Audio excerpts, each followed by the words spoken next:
வணக்கம், நலம் தானா வீவர்ஸ். இன்னைக்கு லெமன் ரைஸ். ஆனால் சாதாரண லெமன் ரைஸ் இல்லை, வெஜிடபிள் லெமன் ரைஸ். அதுக்கு பீன்ஸு, கேரட்டு, குடமிளகாய் 2 கலரும் எடுத்திருக்கேன் நான். வேணும்னா பட்டாணி இதில் கலந்துக்கணும்னா கலந்துக்கலாம். அடுப்பில் எண்ணெய் ஊற்றி இது நல்லா பொடியாக இது மாதிரி கட் பண்ணி வச்சுக்கணும். குடமிளகாய், பச்சை மிளகாய், கருவேப்பிலை, கொத்தமல்லி, கடுகு, உளுந்தம்பருப்பு, பெருங்காயம், உளுந்தம்பருப்பு, கடலைப்பருப்பு, இதெல்லாம் மிளகாய், வெங்காயமும் போட்டிருக்கேன். அதெல்லாமும் போட்டு இது மாதிரி நல்லா பொரியல் மாதிரி செஞ்சு எடுத்து வச்சுக்கணும். இதில் நிலக்கடலை வறுத்து எடுத்து இதில் போட்டு வச்சுக்கணும்.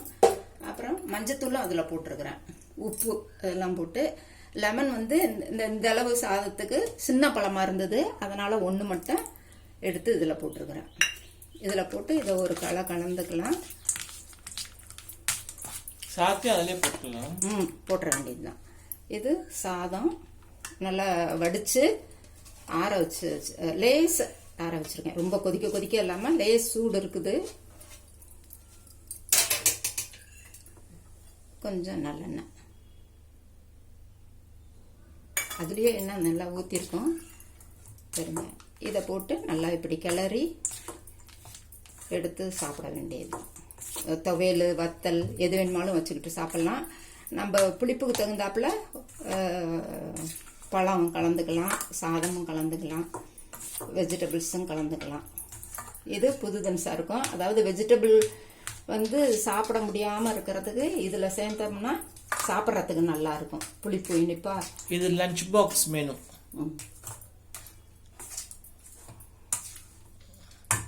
வீட்லேயும் கொஞ்சம் எண்ணெய் ஊற்றலாம் எண்ணெய் இல்லைங்க, சரியாக இருக்கும். அதில் நிறைய ஊற்றிருக்கேன், போதும்.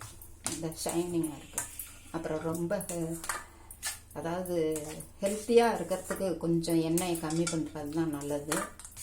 இது போதும். உப்பு பார்த்துக்குங்க. வேணும்னா கொத்தமல்லியே இதில் தூவிட்டேன், காயிலேயே நான் தூவிட்டேன். இது மாதிரி செஞ்சு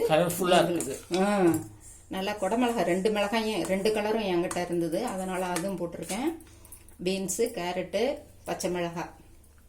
அடுப்பில் எண்ணெய் வச்சு நல்லெண்ணெய் ஊற்றி கடுகு, உளுந்தம்பருப்பு, கடலைப்பருப்பு, தாளிச்சிட்டு கருவேப்பிலையும் போட்டுருணும், மிளகாய், பெருங்காயமும் இதில் கொஞ்சம் போட்டிருக்கேன்.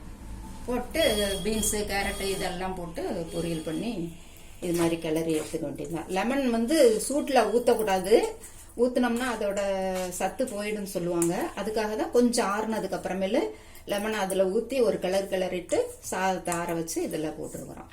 உங்களுக்கும் பிடிச்சிருக்குன்னு நினைக்கிறேன். நீங்களும் செஞ்சு பார்த்துட்டு ஃபீட்பேக் சொல்லுங்கள். நலம் தானா சேனலுக்கு சப்ஸ்கிரைப் பண்ணுங்கள், லைக் பட்டன் அழுத்துங்க. வேற ஒரு வீடியோவில் பார்க்கலாம். தேங்க்யூ.